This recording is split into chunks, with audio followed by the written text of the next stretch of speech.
Hello everyone, Dave here back with another video. This isn't a Buffalo Bills video. I realize I'm wearing my hat and I have some Bills stuff back here. I'm actually sitting in front of my CDs because this is a music related video. I There's really no reason for that. I just decided to sit here. Um, so I listen to a lot of music. I don't really talk about it much on the channel. In fact, I've made, I think, if I'm not mistaken, two music related videos, and they've both been about K-pop. And don't worry, we're going to talk about K-pop because there was some great K-pop that got released this year. Um, but I don't get to talk about music nearly as much as I would like to because I don't know. That's not what this channel usually is. But if you guys want me to talk more about music, I'm more than happy to do it. But I wanted to talk about some of my favorite music releases of the year. This isn't in any order. It was hard enough tracking down all these albums and releases. Um, Unfortunately, I do have a clear, definitive number one favorite album, which we'll do last. Um, but we have like just a bunch of albums, two EPs, and a couple K-pop releases that I want to talk about. Um, so let's get the K-pop out of the way first, because I don't really have much to say other than it's just fun, great K-pop. So my favorite K-pop albums of the year were Nayeon. I hope I pronounced that right, from Twice with her album NA. I think ABCD is a great, fun, like earworm of the song. Butterflies, with that chorus, like no sleep, no sleep. Like the bounciness of it kind of gets your head bumping, your shoulders moving a little bit. That's a great one. ITZY with Gold. ITZY's my favorite K-pop group. I'm so happy to see them back with all 5 members. I thought that album was really fun. I thought the re-release of some of their tracks that they did with 4, adding in Leah, just adds more of an element to those songs. And yeah, I thought Gold was great. Um, and then Kiss of Life with Lose Yourself. I can't remember if this was an EP or an album, but I mean Igloo, that song took over like at least my TikTok feed for like months, and it still kind of has a bit of a chokehold on it. Um, Get Loud is a really fun song, and I think Kiss of Life is like next up as being like the big girl K-pop group because they are just incredible. Like I think they have such a fun sound. They really nail like the girl crush type aesthetic, and I think they're just a really fun group to listen to. So, any fans of K-pop out there want to listen to some great releases? Those are my 3 favorites. I'm sure there's more. And something I forgot to mention: I'm doing albums and EPs, not singles, because if we were doing singles, I would be here forever, talking about like specific songs that came out this year. Um, and there's a lot of really good stuff, both K-pop and not K-pop. So um, if I miss anything, that's why. And I'm sure there's albums that came out this year that I listened to and I thought were great, but I forgot to put on here. And I'm sure there's albums that came out that I didn't get a chance to listen to, but I probably will in the future and be like, oh, that's a top album in 2024. But obviously, as of right now, haven't listened to it. So anything that I missed, leave it in the comments below. I'd love to check it out. So aside from K-pop, my music tastes are very much in the kind of metal hardcore sphere, the pop punky, alternative sphere, and then a little bit in between. I've got a country album on here, or I guess country. We'll get to that in a second.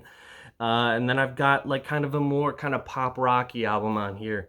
So take that with that as you will. So the 2 EPs I want to touch on are Counterparts, Heaven Let Them Die. This EP came out of nowhere, and this is just angry, balls to the walls, fist pumping, fist flailing, just I want to fight somebody, I want to mess somebody up type music. And it is Counterparts is a band that is so euphoric because their songs, and I really loved their 2020 album, A Eulogy for Those Still Here. I thought that was an amazing album. I think that came out in 2020 or maybe 2022. It was a few years ago, whatever. But that's an incredible album, one of my favorite albums of all time, honestly. And this EP is phenomenal. It's just more of that angry, like, counterpart sound where it's just like, you know, I need to listen to something to like get to have a good cry, to get some anger out, to just like, you know, to go ham at the gym. I don't do much of that, but for those who do, this is a great band for you. Another EP that falls into that same category is Volume 1 by The Plot in You. I loved Volumes 2 and 3. And honestly, they probably deserve to be here, but Volume 1 just hits, dude. Forgotten is like such a crazy song. Like the chorus of like, this is for my friends who put poison in their veins. Like I've had people in my life deal with, there's some people outside. Somebody's moving out of the apartment next to me, so if you hear that, apologies. What was I saying? But yeah, I've had people in my life deal with these like drug problems, and it's just like, you know, it's very cathartic, at least for me, to hear that song about the pain that comes with that, and then, you know, the kind of, not really the bridge, but like the end. It's like, I've spent my life chasing things that only bring me pain, and it's like, dude, bars, you know, like why? What? Like it gets you thinking, because it's like, why do I do that? Why do we do that? Why do we chase things that only bring us pain? Is because we think we have to, or is it because we're stuck in the cycle, especially relating to narcotics and drugs? Like we're stuck in the cycle of like wanting to feel better, but in the end it's bringing us pain, but we keep going after it because we feel like we need it. I also love Left Behind. That song is very near and dear to my heart. It makes me think a lot about some relationships in my past, not necessarily romantic relationships. I don't know if the song necessarily is about a romantic relationship or not, but I've been let down by a lot of people in my life. One person in particular who I am thinking about. I won't get into that. No bummers here. But the song really is very cathartic for me. Like, you know, of just like saying, you know, you've left me behind, but like you know, you won't break me down again. You know, you won't win, like type of thing. So another great EP, amazing release by The Plot in You. I had the opportunity to see them in Buffalo in November. I went to see Currents because Currents is one of my favorite bands of all time, if not my favorite band of all time. No, that honor still goes to Wolves of the Gate, I think. But tangent aside, I left before The Plot in You came on because I just like wanted to get home, but I really regret it because I would have loved to see some of these songs live. Sorry for the cut there, had to grab some water.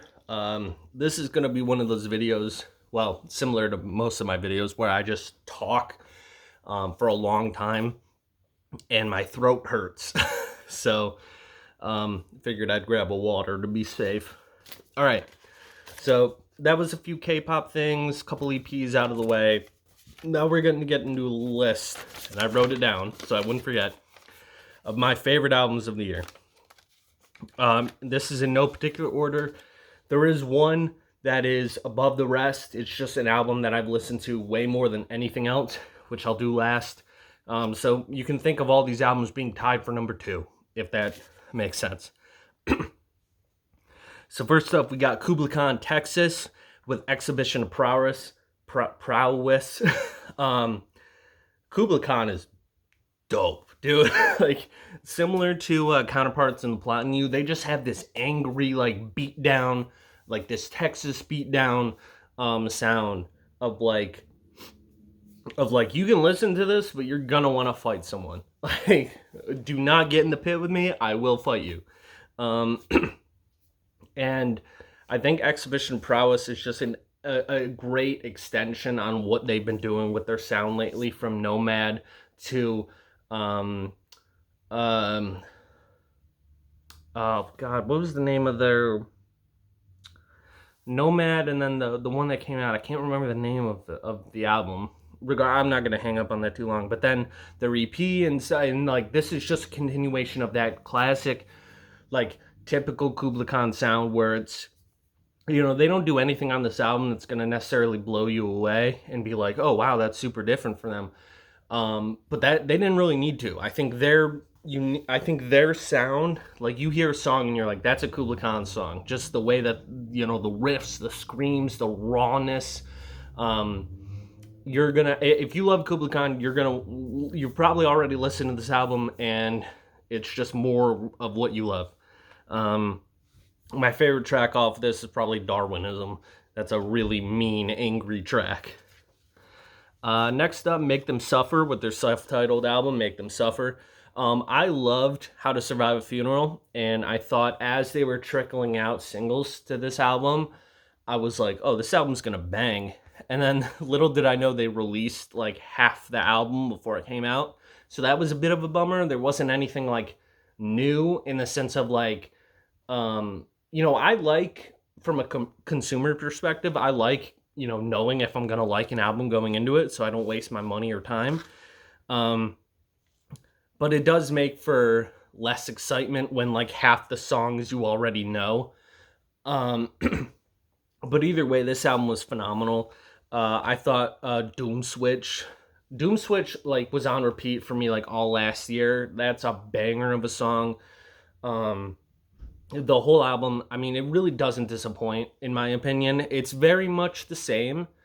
Again, similar to Kubla Khan, like if you know the band, you kind of know what you're getting into. There's nothing like abhorrently new or different, but it's still great. Like I don't think a band making something similar should necessarily be bad it's unless the songs are bad, like I won't throw anyone under the bus. I won't use an example, but I'm just saying like if a band keeps making the same record over and over again, that can get a little tiresome, admittedly. But I think if it still bangs, it at least takes away some flack that they may produce. In my opinion, I don't know. I'm just a dude, talking about stuff. I'm not a music critic or anything like that. So, um, I also loved Ghost of Me. That's another song that is pretty near and dear to my heart. Um, yeah, great album. Next we have State Champs with their self-titled album, which I think actually came out on the same day as the Make Them Suffer album. Um, just more State Champs. I will say though, this album did something for me that Kings of the New Age kind of did, and Living Proof didn't do. I love Living Proof, but I do think that's State Champs' weakest album. But this self-titled album, I don't know what it was about it, but it took me back to Around the World and Back, which is my personal favorite, and it took me back to college, and it took me back to those drives, going to a party or like hanging out with friends after class, of just driving windows down, Arizona iced tea in the cup holder, those sort of vibes. And it really took me back to that. I mean, I've been out of college for, oh God, um, a while. And it took me back to when I was like in my early 20s again. So it was a really fun album. Favorite song off of that, probably Too Late. Too Late to Say. If I mess up any of these titles, forgive me. I got a bad memory and there's a lot of music here. So, next is an album that is very left of center for my usual music tastes, but I came across this band on like a random Spotify shuffle situation, and I fell in love with them immediately, and it's kind of a shame that they're not more popular. And that's The Strike with their album A Dream Through Open Eyes. I think this album is the perfect late night drive album. Just get in the car and cruise. It's such a fun, the way that they layer, they put the synth in, the trumpet in. This is not at all like a one-dimensional pop rock album. This is like a really fun experience that could take anyone back to a certain time in their life. I know like it's got a strong kind of 80s vibe in some of the songs that Like, for example, my mother was like, "Oh wow, sounds like something I listened to when I was a kid." Um, Not saying that they're like an '80s style band or anything, but it's got that vibe to it. Um, the Getaway is my favorite song off this album. It's got such a fun um, chorus, and the vibes in it are strong. Also, I Wish That You Would is another one. The chorus on I Wish That You Would is such an earworm. I'm not even going to spoil it for you. One, because I'm bad at singing, and two, because I'm trying to get through all the rest of these albums without losing my voice. Go listen to that album. You will not regret it. Go listen to that song in particular. It's going to get stuck in your head, and you're going to want to listen to the rest of the album anyway. Um, Next, we have kind of a. This one's cheating a little bit. It's Invent Animate with Heavener, the definitive edition. Heavener came out last year, but this album is legitimately one of my favorite metal records ever written. That I wanted to talk about it, and they did release the definitive edition this year with a couple new songs. Um, so I get to. Yeah, I mean, this album is just phenomenal. Front to back, left to right, up to down. It's like, it is legitimately one of my favorite metal records, if not one of my favorite records ever written. I think the instrumentation, the vocals, the lyrics on these songs are so strong. They're stellar. Um, I think what's one of my favorites? I mean, I don't even think I could pick a favorite. I think one of the new songs is How We Say Goodbye, or How We Say Goodbye, is really emotional and touching. And it comes in with this chorus that's like, you hear the rawness in Marcus's voice of just this relationship did not end well, and this is how we say goodbye, sort of thing. There's a song on here that oh god, again, I'm so bad with names. I can't remember the name off the top of my head. I'm so bad with names, I'm sorry. But he wrote it about his grandmother who passed away. Unfortunately, I had both of my grandmothers pass away, so it's very much a song that I can hold on to and relate to a lot. It's one of my favorites on the album. Immolation of Night is a banger. It's just, there's so much greatness packed into this record that anyone who's a fan of like modern metal will love. I mean, it's got the metalcore elements, it's got some prog elements in there, it's got like just modern metal. It's like the epitome of what modern metal should be. So yeah, you won't regret listening to that one. Boundaries, Death is a little more. Similar to Kubla Khan and some of the other ones I mentioned, there's not anything. They do have more clean vocals in this, so I will say that's different than some of Boundaries' past releases. But it's just more like typical angry Boundary sound, which I do not get sick of. They are a band that, similar to Kubla Khan and some of the other stuff, that you can just put on and get some of that aggression out,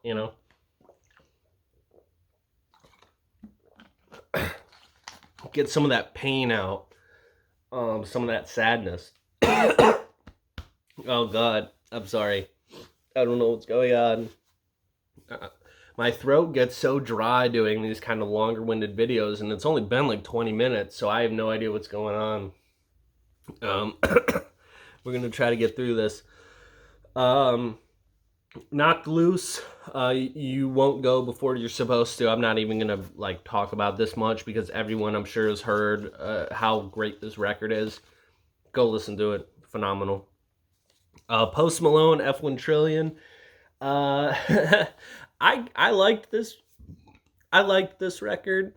I understand that it may not be everyone's cup of tea, but I had fun with it. If you take it for what it is, just Poster doing something new, doing something different. It it's just fun. It's just a fun record, and if anything, it's a gateway into country for some people. Like for me, I've dabbled in country. I listened to it a lot growing up because I grew up in a small Western New York town. Everyone listened to country, and I kind of resisted it for a large portion of my life because that was all I was forced to listen to growing up. Um, but I've started in my mid to late 20s, started to finally get back into it, and this album helped me kind of get into it a little more. And some of these artists on here, I've started looking up some of their music because Poster has a lot of features on this album. And yeah, it's just fun. Just a fun album. uh, Next, we have Throne with Excessive Guilt. I love me some angry music. I think you're starting to see a pattern here because it's similar to Kubla Khan, similar to Boundaries, similar to Knocked Loose even. Like, it's just angry. It's super angry. And I mean, there's not much more I can say about it other than, like, the same things I've already said, so I won't harp on it too long, but it's just another great, angry, just, you know, fist of the wall record. Get your emotions out in a healthy way rather than actually putting your fist through a wall. You can just kind of, pretend. Next, we got 4 Year Strong with Analysis Paralysis. I love 4 Year Strong. Big fan. I've been a big fan for a long time. They're another band that I listened to a lot in college. And this album is like kind of like, I don't even know how to explain it. It's like kind of a like a modernization of their sound, if that makes any sense. A lot of the songs are very much clean. Well, that's actually not true at all.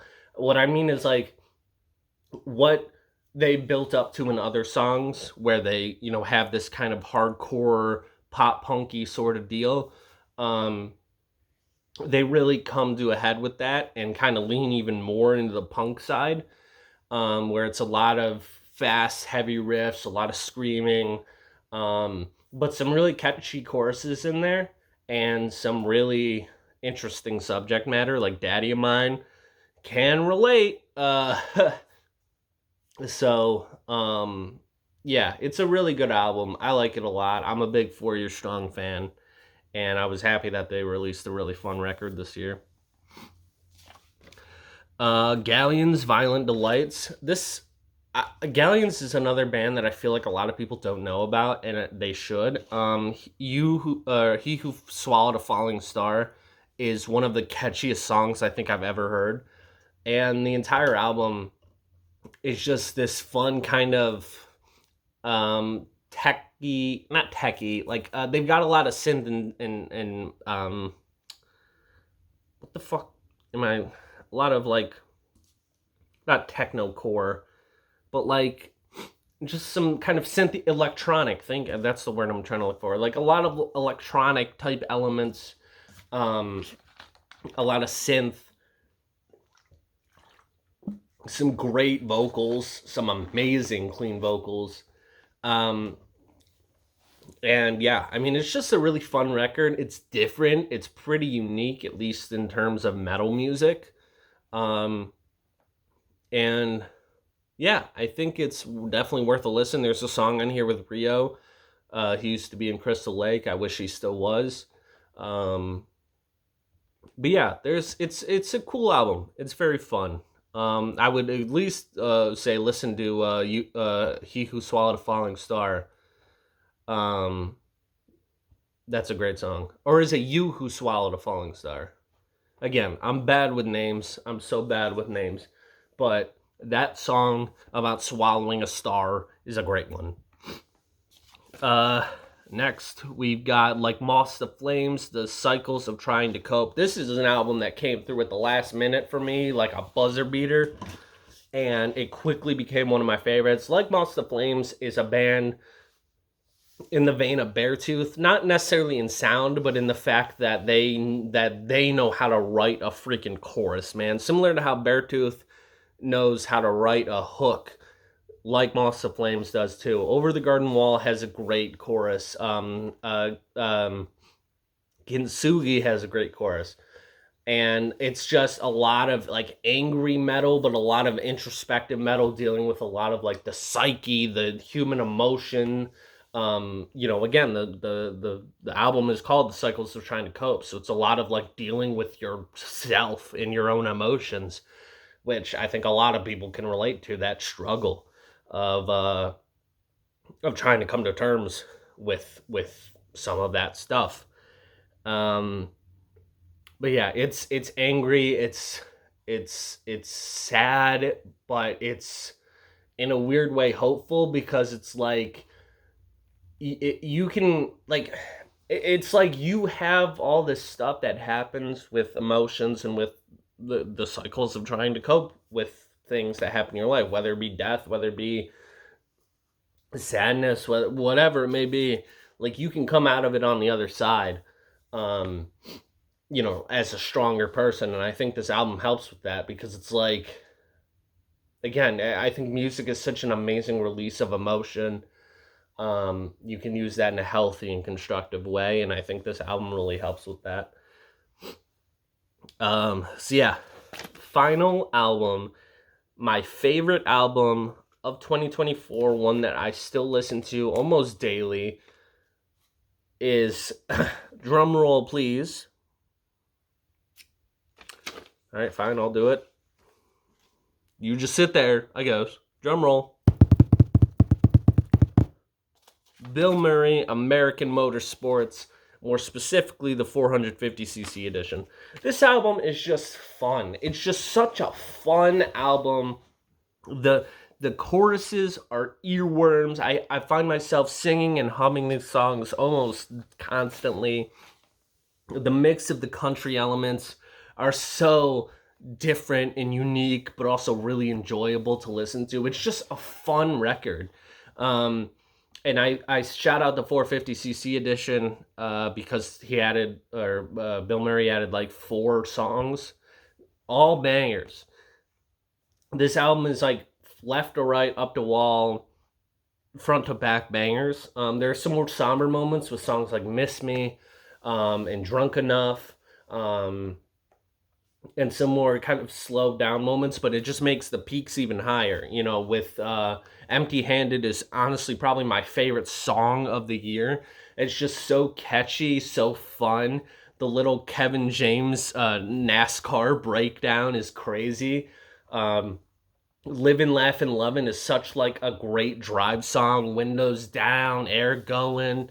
I think it's just such a fun summer album. Like I can see myself like listening to this with the boys as we like play football in the yard or something. Or like I don't know, like just like having a barbecue, at the lake or whatever. Like it's just such a great album. It deals like lyrically deals with some sort of heavy stuff, but in a way that makes it a little more digestible and a little more fun with how it sounds musically. I mean, adding in the sax and everything. Oh my, compliments to the chef, on that one. But yeah, I mean, and again, another somber-ish song with like 2016 Cavaliers. It's dealing with like a failed relationship, but like it does it in a I wouldn't say a fun way, but in a very catchy way that just like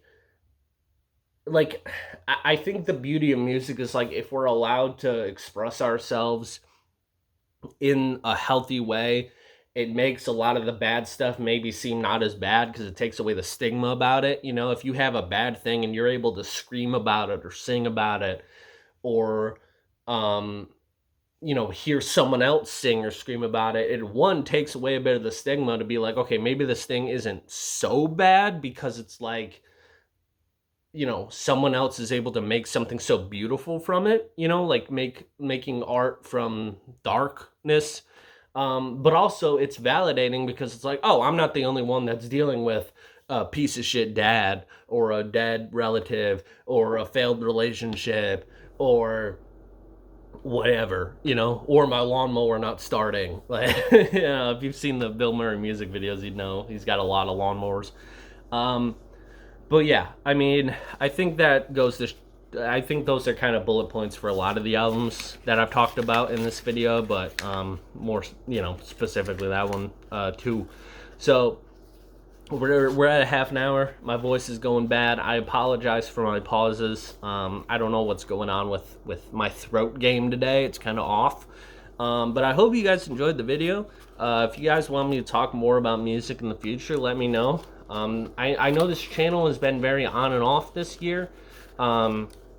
We're still very small, and I have a lot of stuff that goes on outside of this that takes my attention, and I kind of like making videos just kind of whenever I feel like it, so that this doesn't feel like a commitment. It just feels like something fun that I'm doing. However, in 2025, I would like to try to hit this a little bit harder. So, you know, if there's anything you want to see from me, any video ideas, let me know. I'd love to hear from you. And thank you for your guys' support here in 2024, and hopefully things go well for all of us in 2025. And I'll talk to you in the next one. Thanks.